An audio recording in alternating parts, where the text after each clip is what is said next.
Back right now, a major winter storm across the Northeast. We've been talking about this all morning long, looking at some of these pictures. This is out of Philadelphia, feeling the brunt of this winter storm. 40 million Americans waking up under a blizzard warning. It's the first blizzard warning for New York City in more than a decade, to put it into perspective. The heaviest snow is accumulating right now, with at least 2 inches falling per hour. Now, this snowfall not expected to let up until later on this afternoon, after 1 to 2 feet of snow has fallen. Now, the storm's strong wind gusts also creating dangerous whiteout conditions, powerful enough to bring down trees and leave people without power.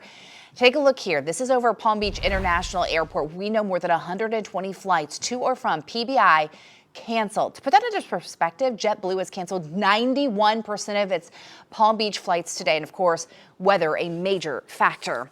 And we are keeping an eye out for other local airports as well. Last check, 191 flights to or from Fort Lauderdale canceled today. Vero Beach, 6 flights have been canceled. Natalie? Another big weather